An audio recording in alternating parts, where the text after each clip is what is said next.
नमस्कार, जोहार। मैं पूनम और आप देख रहे हैं जोहार झारखंड। चलिए जानते हैं आज की 25 महत्वपूर्ण बड़ी खबरों को।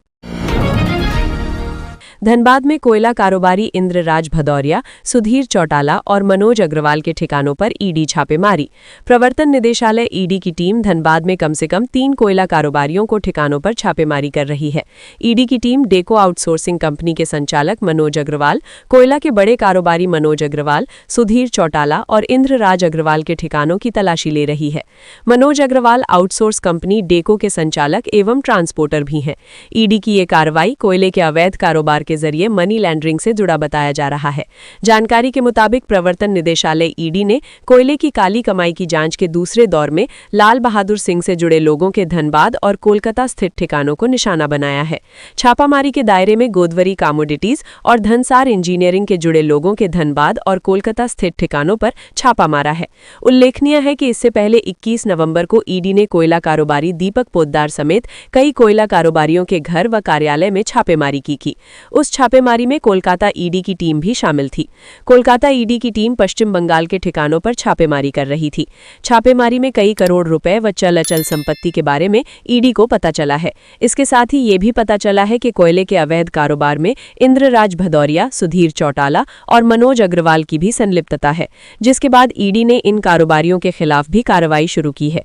जानकारी के मुताबिक इंद्रराज भदौरिया झारखंड और पश्चिम बंगाल का सबसे बड़े कोयला ट्रांसपोर्टरों में से एक है। इंद्रराज भदौरिया की कंपनी दोनों राज्यों से देश के अलग अलग राज्यों में स्थित पावर कंपनियों में कोयले की ट्रांसपोर्टिंग करती है। भदौरिया के साथ कई दूसरे कोयला ट्रांसपोर्टर भी जुड़े हुए हैं। मैट्रिक व इंटर परीक्षा के परीक्षा केंद्र तय करने को जिला प्रशासन ने की बैठक। जेएसी की वार्षिक मैट्रिक और इंटर परीक्षा 2026 के लिए परीक्षा केंद्र और मूल्यांकन केंद्र चुनने को लेकर आज जिला चयन समिति की बैठक हुई। बैठक की अध्यक्षता रांची के उपायुक्त सह जिला दंडाधिकारी मंजुनाथ भजंत्री ने की। बैठक में उप विकास आयुक्त सौरभ कुमार भुवनिया, पुलिस अधीक्षक नगर पारस राणा, जिला शिक्षा पदाधिकारी विनय कुमार, सांसद प्रतिनिधि, विधायक प्रतिनिधि और अन्य अधिकारी मौजूद थे। उपायुक्त ने निर्देश दिया कि परीक्षा केंद्र का चयन पूरी तरह निष्पक्ष और पारदर्शी तरीके से किया जाए। ऐसे स्कूलों को परीक्षा केंद्र बनाया जाए जहां पर्याप्त कक्ष हों, सीसीटीवी कैमरे लगे हों, अच्छी रोशनी, पेयजल और शौचालय की सुविधा हो, यातायात और सुरक्षा की व्यवस्था बेहतर हो। बैठक में प्रस्तावित परीक्षा केंद्रों की सूची पर चर्चा की गई और परीक्षार्थियों की सुविधा को ध्यान में रखते हुए कुछ केंद्रों में बदलाव का फैसला लिया गया। अधिकारियों ने तय किया कि मैट्रिक और इंटर परीक्षा 2026 को शांतिपूर्ण, सुरक्षित और पारदर्शी तरीके से करवाना जिला प्रशासन की शीर्ष प्राथमिकता है। देवघर में बेखौफ चोर, मंदिर परिसर से बिन दहाड़े चोरी, सुरक्षा व्यवस्था पर उठे सवाल। बाबा वैद्यनाथ धाम में शुक्रवार दोपहर हुई सनसनीखेज चोरी ने सुरक्षा व्यवस्था की पोल खोलकर रख दी है। दिन दहाड़े भीड़-भाड़ वाले मंदिर परिसर में श्रद्धालुओं की कार का शीशा तोड़कर चोरों ने लैपटॉप समेत कई जरूरी सामान उड़ा लिए। हैरानी की बात ये कि घटना के वक्त आसपास के दुकानें खुली थीं, फिर भी किसी ने न कुछ देखा न सुना और चोर आराम से फरार हो गए। पीड़ित परिवार एक धार्मिक संस्था से जुड़े हुए हैं और आने वाले दिनों में उनके संगठन का बड़ा कार्यक्रम प्रस्तावित है। इसी सिलसिले में वे मंदिर परिसर पहुंचे थे। पीड़ित ने अपनी कार को मान सिंघवी गेट के पास खड़ा कर पूरी तरह लॉक किया और काम से मंदिर के भीतर चले गए। इसी दौरान कार की जीपीएस ऐप पर अलर्ट बजा, जिसकी जानकारी तुरंत ड्राइवर को दी गई। लेकिन जब तक ड्राइवर कार के पास पहुंचा, चोर शीशा तोड़कर पूरा सामान चोरी कर फरार हो चुका था। पुलिस की ओर से ये भी कहा गया कि जहां कार खड़ी थी वो अधिकृत पार्किंग स्थल नहीं है, इसलिए श्रद्धालुओं को भी वाहन खड़ा करते समय सावधानी बरतनी चाहिए। गौरतलब है कि प्रतिदिन हजारों श्रद्धालु बाबा मंदिर आते हैं और वाहन प्रवेश के लिए नगर निगम को शुल्क भी देते हैं। इसके बावजूद मंदिर परिसर के बिल्कुल पास चोरी जैसी घटना होना न केवल प्रशासनिक सतर्कता पर सवाल उठाता है, बल्कि बाबा नगरी में रहने वाले लोगों की छवि पर भी गहरा धब्बा लगाता है। कोडीन कफ सिरप मामले में ईडी की ताबड़तोड़ छापेमारी। रांची के तुपुदाना में भी छापेमारी। कोडीन युक्त कफ सिरप के अवैध कारोबार से जुड़े मामले में ईडी ने गुरुवार को रांची में भी छापेमारी शुरू की है। ईडी की टीम रांची के तुपुदाना स्थित एक फैक्ट्री को सर्च कर रही है। ईडी सूत्रों से मिली जानकारी के अनुसार ईडी की रेड लखनऊ, वाराणसी, अहमदाबाद, जौनपुर, सहारनपुर और रांची सहित कई शहरों में जारी है। कोडीन युक्त कफ सिरप के अवैध कारोबार से जुड़े मामले में ईडी की टीम रांची में भी छापेमारी कर रही रही है। कई वाहनों और सुरक्षा के साथ ईडी की टीम शुक्रवार को तुपुदाना स्थित शैली ट्रेडर्स पहुंची। हालांकि फैक्ट्री के अंदर जाने के लिए टीम को इंतजार करना पड़ा। शैली ट्रेडर्स में फिलहाल कड़ी सुरक्षा के बीच एजेंसी अपनी जांच कर रही है। इसी वर्ष में एमपी के गुना और विदिशा में संदिग्ध तौर पर कोडीन और कोल्ड्रिफ कफ सिरप पीने के बाद कई बच्चों की मौत और गंभीर बीमारियां सामने आई थीं, जिसके बाद पूरे नेटवर्क की जांच शुरू हुई। रिपोर्टों के बाद ये साफ हुआ कि केवल एक जहरीला सिरप ही नहीं बल्कि बड़े पैमाने पर कोडीन युक्त कफ सिरप की तस्करी का रैकेट चल रहा था, जिसकी सप्लाई मध्य प्रदेश, राजस्थान समेत कई राज्यों में हो रही थी। जांच के बाद ये बात सामने आई कि इस नेटवर्क का मास्टरमाइंड बनारस का शुभम जायसवाल है, जिसने फर्जी फर्मों और नकली बिलिंग के माध्यम से कोडीन कफ सिरप की बड़े पैमाने पर खेपें उठवाईं और अलग-अलग राज्यों और पड़ोसी देशों में सप्लाई की। जांच एजेंसियों के अनुसार वो रांची से कोलकाता होकर दुबई भाग गया और वर्तमान में वहीं छिपा है। इस मामले की जांच ईडी भी कर रही है। इस काले धंधे में 1000 करोड़ से ज्यादा की मनी लॉन्ड्रिंग का मामला सामने आने की बात कही जा रही है, जिसको जांच ईडी कर रही है। डीसी ने दिया अरगोड़ा के लिकर बार का लाइसेंस निलंबित करने का आदेश। विधि व्यवस्था है वजह। शहर के व्यस्ततम अरगोड़ा चौक पर स्थित लिकर बार एंड रेस्टोरेंट का संचालन अब खतरे में पड़ गया है। रांची डीसी ने एसएसपी की अनुशंसा पर तत्काल प्रभाव से बार की अनुज्ञप्ति यानी लाइसेंस को निलंबित करने का आदेश जारी कर दिया है। ये कार्रवाई बार में लगातार होने वाले लड़ाई झगड़ों और इससे उत्पन्न होने वाली विधि व्यवस्था की संभावित समस्या को देखते हुए की गई है। रिपोर्ट में कहा गया है कि अरगोड़ा चौक का मार्ग अत्यधिक व्यस्त रहता है। साथ ही ये मार्ग विशिष्ट, अतिविशिष्ट एवं माननीय व्यक्तियों के आवागमन का एक मुख्य रास्ता भी है। प्रतिवेदन में उल्लेख किया गया कि अरगोड़ा चौक पर अवस्थित लिकर बार एंड रेस्टोरेंट के संचालक द्वारा नियमित रूप से ट्रांसजेंडरों को बुलाकर डांस करवाया जाता है और डांस क्लबों का आयोजन किया जाता है। लगातार लड़ाई झगड़े से विधि व्यवस्था का खतरा। एसएसपी ने अपनी अनुशंसा में बताया कि इन आयोजनों के दौरान बार बार लड़ाई झगड़े की घटनाएं होती हैं। इन लगातार होने वाली हिंसक झड़पों के कारण किसी भी समय बड़ी विधि व्यवस्था की समस्या उत्पन्न होने और कोई अप्रिय घटना होने की आशंका से इनकार नहीं किया जा सकता है। इसी गंभीर खतरे को देखते हुए वरीय पुलिस अधीक्षक ने संबंधित बार की अनुज्ञप्ति को तत्काल रद्द किए जाने की जोरदार अनुशंसा की थी। धनबाद के टुंडी के प्रवासी मजदूर की महाराष्ट्र में मौत, शव पहुंचते ही फूटा ग्रामीणों का गुस्सा, सड़क जाम। धनबाद जिले के टुंडी थाना क्षेत्र के लोधरिया गांव निवासी मजदूर जगन्नाथ बावरी की महाराष्ट्र में मौत हो गई। जगन्नाथ का शव शुक्रवार को गांव लाया गया। शव पहुंचते ही ग्रामीणों का गुस्सा फूट पड़ा और परिजनों के साथ गोविंदपुर गिरिडीह सड़क को जाम कर दिया। ग्रामीण मुआवजे की मांग पर अड़े थे। परिजनों ने बताया कि टुंडी और आसपास के क्षेत्रों में रोजगार का अवसर न होने के कारण अधिकतर ग्रामीण दूसरे राज्यों में काम के लिए पलायन करते हैं। जगन्नाथ भी इसी वजह से महाराष्ट्र गया था, जहां 4 दिन पहले उसकी मौत हो गई। ग्रामीणों का कहना था कि रोजगार की कमी के कारण लोग मजबूरी में बाहर जाते हैं और हादसे का शिकार भी हो जाते हैं। ऐसे में परिवारों की आर्थिक स्थिति बेहद दयनीय हो जाती है। सड़क जाम के कारण दोनों ओर वाहनों की लंबी कतार लग गई और कई घंटे तक आवागमन बाधित रहा।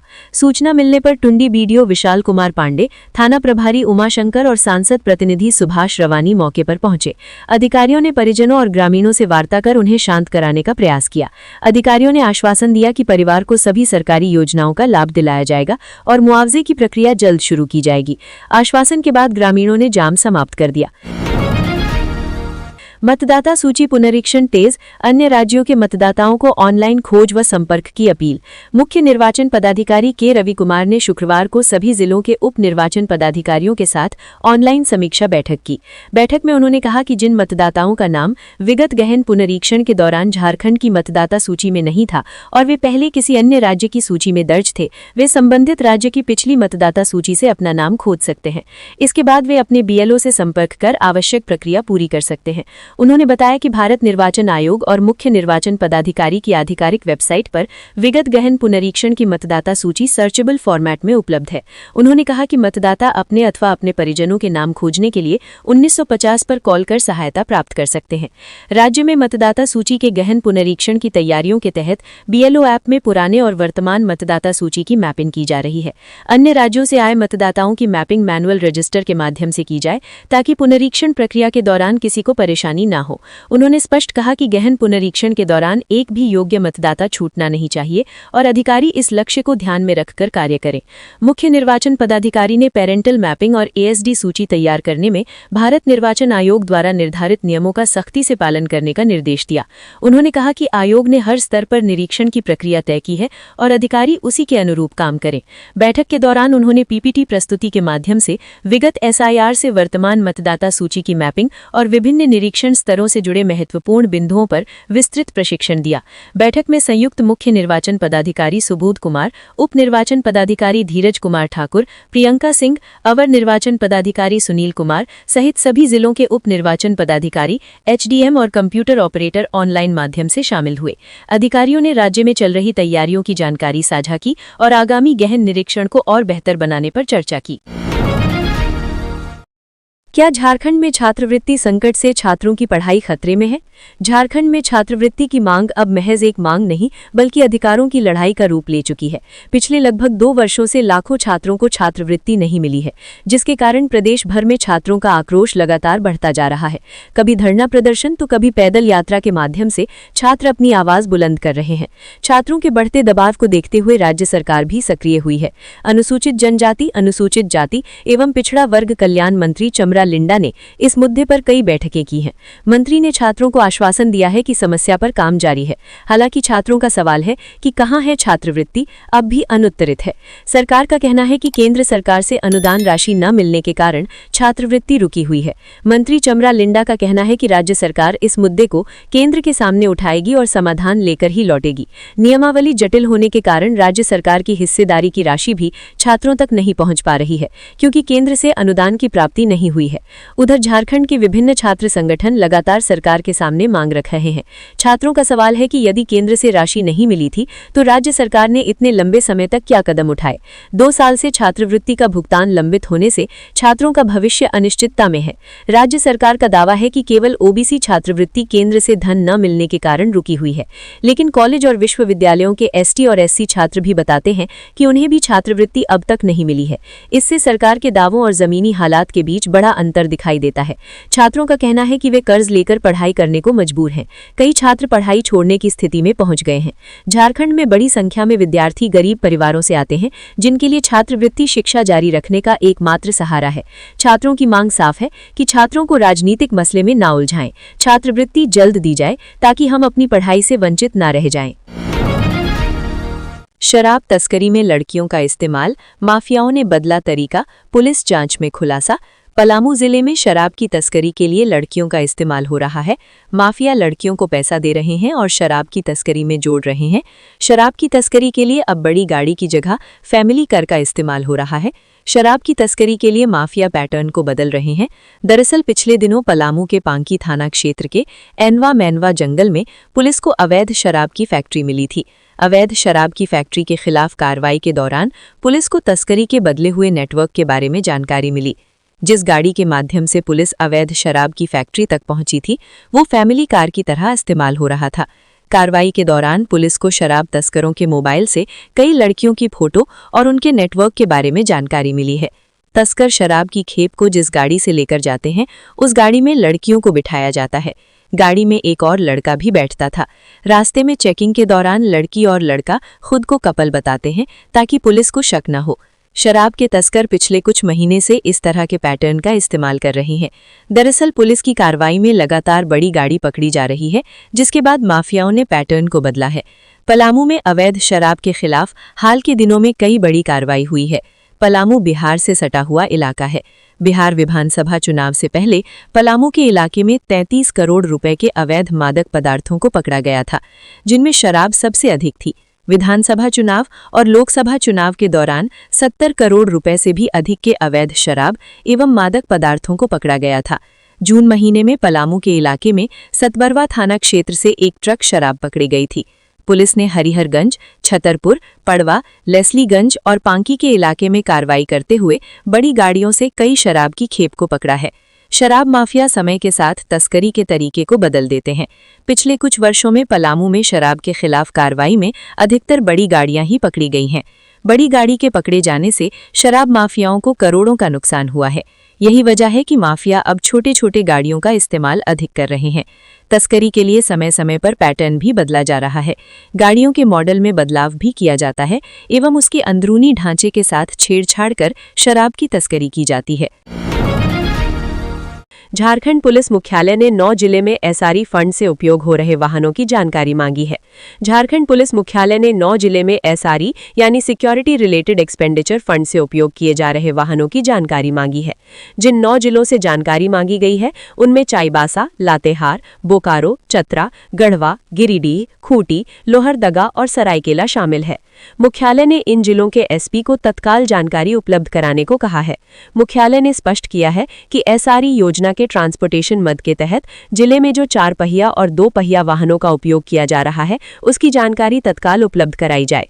सभी जिलों के एसपी को 4 पहिया और 2 पहिया वाहनों की संख्या, 4 पहिया वाहन के प्रकार जैसे जीप, बोलेरो, स्कॉर्पियो और इसे उपयोग करने वाले नाम सहित अन्य जानकारी मांगी गई है।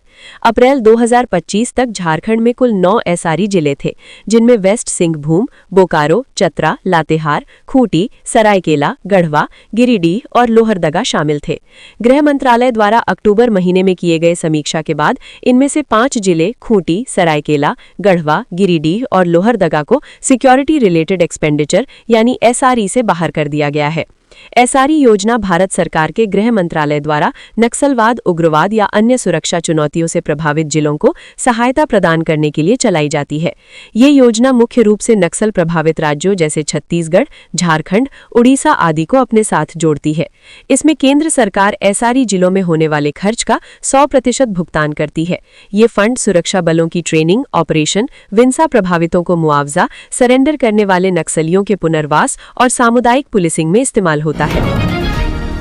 साहिबगंज अवैध पत्थर खनन की सीबीआई जांच के दायरे में अफसर और राजनीतिज्ञ नोटिस जारी करने की तैयारी। साहिबगंज जिले के नींबू पहाड़ अवैध पत्थर खनन की जांच के दौरान सीबीआई ने अपना दायरा नामजद अभियुक्तों के अलावा अफसरों और राजनीतिज्ञों तक बढ़ा लिया है।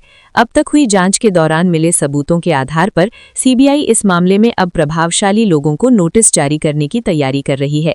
हाईकोर्ट के आदेश पर रांची सीबीआई ने विजय हांसदा द्वारा दर्ज कराई गई प्रार्थनी को री-रजिस्टर कर मामले की प्रारंभिक जांच शुरू की थी।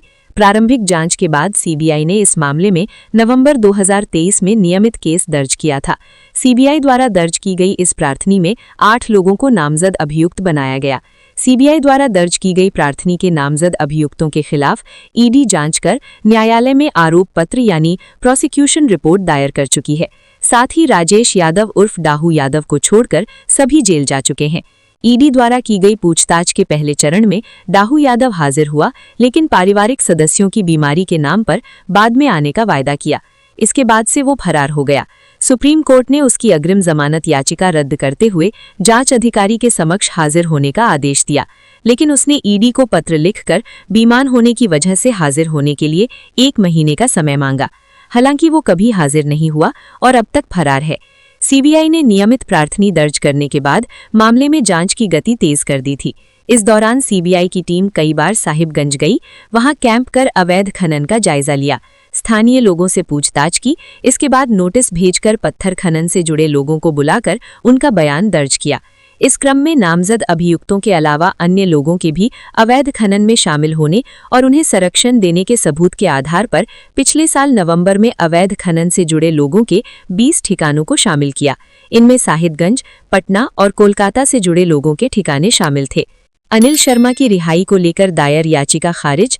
रांची के कुख्यात अपराधी अनिल शर्मा को झारखंड हाईकोर्ट से बड़ा झटका लगा है। हाईकोर्ट ने अनिल शर्मा की उस याचिका को खारिज कर दिया है जिसमें समय पूर्व रिहाई का आग्रह किया गया था। अनिल शर्मा रांची जेल में कैदी भूमा सिंह की हत्या से जुड़े मामले में सजा काट रहे हैं।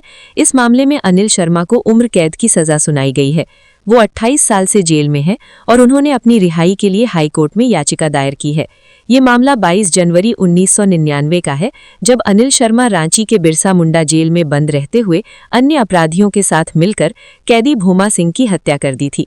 अनिल शर्मा को दिल की बीमारी है और उन्होंने स्वास्थ्य कारणों से भी अपनी रिहाई की गुहार लगाई थी, लेकिन हाईकोर्ट ने उनकी याचिका खारिज कर दी। हाईकोर्ट के न्यायाधीश जस्टिस अनिल कुमार चौधरी की अदालत में इस मामले की सुनवाई हुई।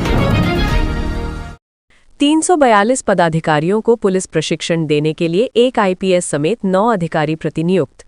झारखंड पुलिस के आईजी प्रशिक्षण के अनुरोध पर श्री कृष्ण लोक प्रशासन संस्थान रांची में आयोजित होने वाले प्रशिक्षण कार्यक्रम के लिए एक आईपीएस सहित कुल 9 पुलिस अधिकारियों को प्रतिनियुक्त किया गया है।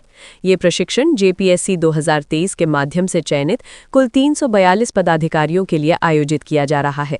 प्रशिक्षण कार्यक्रम 16 दिसंबर से शुरू होगा, जो 28 दिसंबर तक चलेगा। सभी प्रतिनियुक्त पदाधिकारियों को 15 दिसंबर तक श्री कृष्ण लोक प्रशासन संस्थान में अपना योगदान सुनिश्चित करने का निर्देश दिया गया है। जानलेवा कफ सिरप मामला। रांची के शैली ट्रेडर्स सहित 25 अंतर्राज्यीय ठिकानों पर ईडी का छापा। प्रवर्तन निदेशालय ईडी जानलेवा कफ सिरप की खरीद बिक्री मामले में झारखंड, उत्तर प्रदेश और गुजरात के 25 ठिकानों पर छापेमारी कर रही है। सुबह करीब 7 बजे से शुरू हुई छापेमारी में रांची के शैली ट्रेडर्स को भी शामिल किया गया है। झारखंड में इस जानलेवा कफ सिरप का कारोबार शैली ट्रेडर्स के माध्यम से होता है। ईडी जानलेवा कफ सिरप मामले में लखनऊ, बनारस, जौनपुर, सहारनपुर, अहमदाबाद और रांची के कुल 25 ठिकानों पर छापा मार रही है। ईडी ने छापेमारी के दायरे में जानलेवा कफ सिरप की खरीद बिक्री करने वाले व्यापारियों के अलावा सीए विष्णु अग्रवाल को भी शामिल किया है। ईडी की टीम इस जानलेवा कफ सिरप के झारखंड के व्यापारी शुभम जायसवाल के तुपुदाना स्थित गोदाम और उसके आवास पर छापा मार रही है। बताया जाता है कि रांची के शैली ट्रेडर्स द्वारा जानलेवा कफ सिरप का सालाना कारोबार 5 करोड़ रुपए से अधिक का है। झारखंड के 224 पुलिस पदाधिकारियों को एसीपी एमएसीपी योजना का लाभ मिला है। झारखंड पुलिस के 224 पुलिस पदाधिकारियों को एसीपी और एमएसीपी योजना का लाभ मिला है। ये लाभ उन पदाधिकारियों को दिया गया है जिन्होंने अपनी सेवा के 12 से 30 साल की अवधि पूरी कर ली है। बता दें कि केंद्रीय चयन परिषद सह स्क्रीनिंग समिति की महत्वपूर्ण बैठक 16 और 21 मई 2025 को हुई थी, जिसमें इन 224 पुलिस पदाधिकारियों के नामों पर मुहर लगी थी। इस योजना के तहत वित्तीय उत्क्रमण के दौरान संबंधित पुलिसकर्मियों के वेतन का निर्धारण किया जाएगा। वेतन निर्धारण भारत सरकार के मौलिक नियमावली के नियम 22(1)(1) के प्रावधानों के अनुसार किया जाएगा, जिससे उन्हें उच्च वेतनमान का लाभ मिल सकेगा। आदेश में स्पष्ट किया गया है कि भविष्य में किसी भी प्रकार की त्रुटि पाई जाने पर इस आदेश को निरस्त किया जा सकेगा।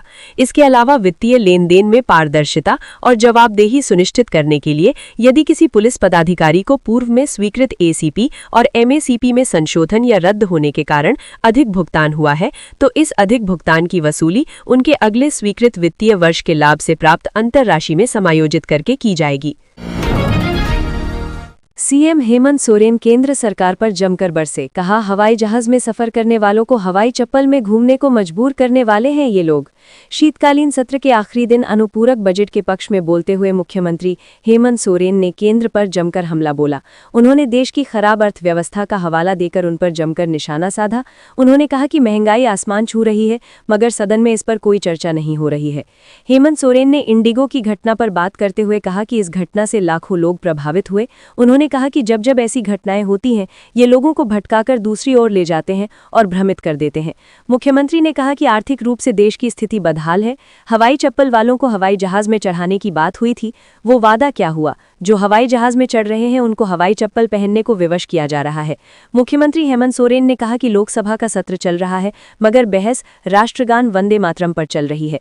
उन्होंने कहा कि इस बहस से अभी तक कितने लोगों को रोजगार मिला। उन्होंने आगे बीजेपी पर निशाना साधते हुए कहा कि ये वो लोग हैं जो गरीब और बच्चों के मुंह से भी निवाला छीन लेते हैं।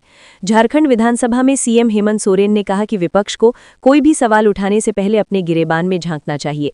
मुख्यमंत्री हेमंत सोरेन ने कहा कि द्वितीय अनुपूरक बजट की जरूरत क्यों है, इसको सभी जानते हैं, फिर भी विपक्ष के लोग कटौती प्रस्ताव लाते हैं। अभी तो सरकार का 1 साल पूरा हुआ है, इस दौरान विकास की राह पर तेजी से चलने का प्रयास हो रहा है। सीएजी रिपोर्ट पर झारखंड में सियासत। बीजेपी ने बताया खलन में लूट का सबूत, सरकार से इस्तीफे की मांग की। कांग्रेस ने किया पलटवार। झारखंड में सीएजी रिपोर्ट ने सियासत गरमा दी है। दरअसल झारखंड में लघु खनिजों के प्रबंधन पर 6 जिलों की विशेष ऑडिट रिपोर्ट शीतकालीन सत्र के दौरान सदन पटल पर रखा गया, जिसके बाद प्रधान लेखाकार इंदु अग्रवाल ने रिपोर्ट की विस्तृत जानकारी मीडिया के सामने रखी, जिसके बाद भाजपा ने रिपोर्ट को राज्य में मची खनन लूट का परिणाम बताया। भाजपा ने वित्त मंत्री और सरकार से इस्तीफे की मांग की है। वहीं कांग्रेस ने सीएजी रिपोर्ट पर गंभीर चिंतन के साथ ही ये भी कहा है कि भाजपा को भ्रष्टाचार और घपले निकले घोटाले पर बयान देने की जरूरत नहीं है।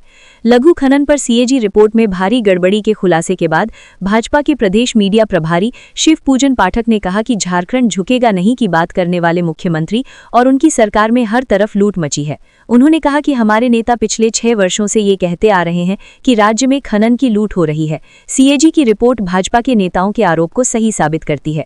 विधानसभा में संसदीय एवं वित्त मंत्री राधाकृष्ण किशोर द्वारा सीएजी रिपोर्ट को सदन के पटल पर रखने का हवाला देते हुए शिव पूजन पाठक ने कहा कि उन्हें तो इस्तीफा दे देना चाहिए। उन्होंने कहा कि जिस तरह से 2004 से 2014 तक केंद्र की यूपीए सरकार में लूट मची थी, उसी तरह कांग्रेस के सहयोग से झारखंड में चल रही हेमंत सरकार पाताल, धरती और आकाश सब जगह लूट और भ्रष्टाचार में लगी हुई है। भाजपा के आरोपों का कांग्रेस के प्रदेश मीडिया प्रभारी राकेश सिन्हा ने जवाब दिया। उन्होंने कहा कि भाजपा और उसके नेताओं को सीएजी की आड़ में राज्य की महागठबंधन सरकार पर बोलने का हक नहीं है। उसे ये बताना चाहिए कि जिस 1 रुपए में 1 लेमन जूस नहीं मिलता, उस 1 रुपए में उनके शीर्ष नेता के किस दोस्त को जमीन दे दी गई, ये भाजपा नेताओं को बताना चाहिए। राकेश सिन्हा ने कहा कि सीएजी रिपोर्ट को लेकर सरकार और सत्तारूढ़ पार्टी संजीदा है। जहां भी गड़बड़ी पकड़ में आती है, वहां कठोर कार्यवाही सुनिश्चित की जाती है। दरअसल प्रधान महालेखाकार इंदु अग्रवाल ने झारखंड के 6 जिलों में गड़बड़ी का खुलासा किया। ये 6 जिले धनबाद, पाकुड़, साहिबगंज, चतरा, पलामू और पश्चिम सिंहभूम है, जिसमें वर्ष 2017 से 2022 के बीच माइनर मिनरल, पत्थर और बालू खनन की लेखा परीक्षा नवंबर 2022 से अक्टूबर 2023 के बीच स्पेशल ऑडिट रिपोर्ट में सीएजी ने कई गड़बड़ियां पाई हैं। इससे राज्य को बढ़ा राजस्व नुकसान के साथ साथ पर्यावरण को भी नुकसान पहुंचा है। प्रधान महालेखाकार ने खुलासा किया कि कैसे बिना नंबर वाली गाड़ी से पत्थरों की ढुलाई की गई और बिना ट्रैकर वाली गाड़ियों का उपयोग किया गया ताकि गड़बड़ी पकड़ में न आ सके। बालू खनन में भी सीएजी रिपोर्ट में कई अनियमितता पकड़ में आई है। रेल मंत्री से मिले रक्षा राज्य मंत्री संजय सेठ, रांची में रेल सुविधाओं के विस्तार की रखी मांग। रक्षा राज्य मंत्री संजय सेठ ने नई दिल्ली में रेल मंत्री से मुलाकात की। इस दौरान उन्होंने रांची को मिल रही रेल परियोजनाओं के लिए रेल मंत्री को धन्यवाद दिया। साथ ही रांची में रेल सुविधाओं के विस्तार की मांग की और आग्रह पत्र भी सौंपा। संजय सेठ ने रेल मंत्री को बताया कि रांची से हर दिन बड़ी संख्या में लोग अलग अलग शहरों की यात्रा करते हैं, लेकिन कई महत्वपूर्ण शहरों से सीधी ट्रेन नहीं होने के कारण यात्रियों को काफी परेशानी होती है। ऐसे में नई ट्रेनों के परिचालन और मौजूदा ट्रेनों के फेरे बढ़ाने की जरूरत है। सीएम हेमंत सोरेन ने की सुरक्षा को लेकर केंद्र सरकार की आलोचना, पूछा बॉर्डर की सुरक्षा किसकी जिम्मेदारी। शीतकालीन सत्र के अंतिम दिन अनुपूरक बजट के पक्ष में बोलते हुए मुख्यमंत्री हेमंत सोरेन ने केंद्र पर जमकर हमला बोला। उन्होंने कोविड वैक्सीन, इंडिगो संकट, दिल्ली ब्लास्ट, घुसपैठ और देश की लचर अर्थव्यवस्था का हवाला देकर केंद्र सरकार पर जमकर निशाना साधा। उन्होंने कहा कि झारखंड एक ऐसा राज्य है जहां से अधिक रेवेन्यू मिलता है, मगर बदले में धूल मिट्टी मिलती है और यहां विस्थापन, प्रदूषण तथा पलायन जैसी समस्याएं हैं। मुख्यमंत्री हेमंत सोरेन ने केंद्र पर जमकर निशाना साधते हुए कहा कि आजकल कटौती का नया रूप चल रहा है। इसमें पैसा काटेंगे, उसमें पैसा काटेंगे, वोटर लिस्ट से आपका नाम काटेंगे, वोट काटेंगे, आपका राशन काटेंगे, बिजली काटेंगे और आपका घर तोड़ेंगे। यही सब चीजें आजकल चल रही हैं। देश को इन्हीं सब चीजों में उलझा रखा है। मुख्यमंत्री हेमंत सोरेन कहा कि 2014 से आज तक के कार्यकाल में कभी मंदिर तो कभी मस्जिद, कभी रेल तो कभी हवाई जहाज दुर्घटना, लाखों लोग मर रहे हैं। न जाने किस नक्षत्र में राजपाट संभाला है। हाल में पता चला कि कोविड वैक्सीन की वजह से बीमारियां तेजी से फैली हैं। ये अनुसंधान का विषय है। ये वैक्सीन सही था या नहीं? कोई अपंग पैदा हो रहा है, कोई हार्ट अटैक से मर रहा है, किसी को कैंसर हो रहा है। इससे साफ है कि हड़बड़ी में जिस तरह से देश की दिशा बदलना चाह रहे हैं वो अच्छा नहीं है। रिसर्च के नाम पर सन्नाटा है। देश में क्या रिसर्च हुआ जिस पर दुनिया गर्व करे? उन्होंने कहा कि ये लोग अलग अलग राज्यों में जाकर उल्टी सीधी बातें करते हैं, जहर उगलते हैं और कहते हैं कि यहाँ घुसपैठिए हैं, वहाँ घुसपैठिए हैं। उन्होंने कहा कि आखिर बॉर्डर का जिम्मा किसका है? बॉर्डर तो भारत सरकार के जिम्मे है। आज लोग आते हैं तो पहचाने नहीं जाते हैं, अगर पहचाने भी जाते हैं तो क्या करते हैं? इनका जवाब इस पर नहीं है। मुख्यमंत्री हेमंत सोरेन ने कहा कि चांदनी चौक पर इतना बड़ा बम ब्लास्ट हुआ, उसमें प्रयोग होने वाला केमिकल 3-4 महीने पहले से इकट्ठा किया जा रहा था। इतना बड़ा अवैध स्टोरेज हो रहा है, उसको क्यों नहीं रोका गया? तो क्या चांदनी चौक की घटना का इंतजार हो रहा था? मुख्यमंत्री हेमंत सोरेन ने कहा कि देश की सुरक्षा बल सबसे अधिक आज आदिवासी इलाकों में है, जंगलों में है, क्योंकि इन जंगलों को उजाड़ना है और उनको अपने मित्रों को देना है। उन्होंने कहा कि हर जगह आदिवासियों को उजाड़ा जा रहा है, लोग आक्रोशित हो रहे हैं। आज बॉर्डर पर कम, देश में अधिक युद्ध चल रहा है। मुख्यमंत्री ने कहा कि महंगाई को लेकर कोई चर्चा नहीं होती है, दूसरे विषयों पर चर्चा होती है। धनबाद में छात्रों ने कहा, सर प्लीज गैस बंद करवाइए, डर लगता है। जहरीली गैस के रिसाव के बाद भी बच्चे जा रहे स्कूल। केंदुआडीह राजपूत बस्ती, नया धौड़ा, 5 नंबर और मस्जिद मोहल्ला इलाके में पिछले कई दिनों से जहरीली गैस का रिसाव जारी है। इस हादसे में अब तक 2 लोगों की मौत हो चुकी है, जबकि दर्जनों लोग बीमार होकर अस्पताल में भर्ती हैं। सबसे बड़ा संकट उन नन्हे मुन्ने बच्चों पर आ पड़ा है जो इन इलाकों में रहते हैं और शिक्षा हासिल करने स्कूल जाते हैं।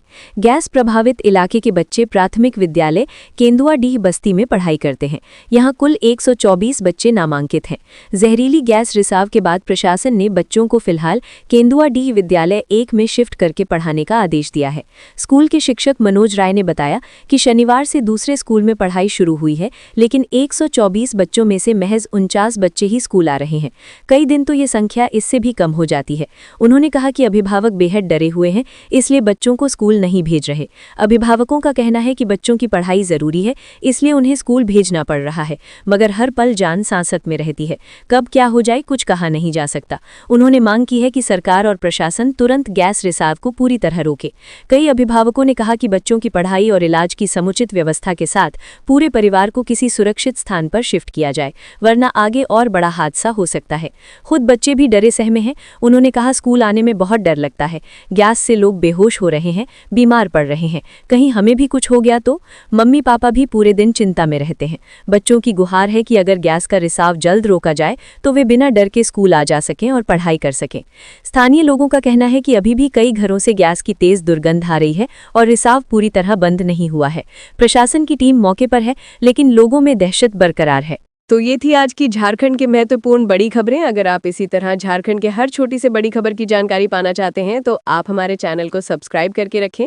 तो हमें दीजिए इजाजत, फिर मिलते हैं अगली न्यूज़ में। धन्यवाद।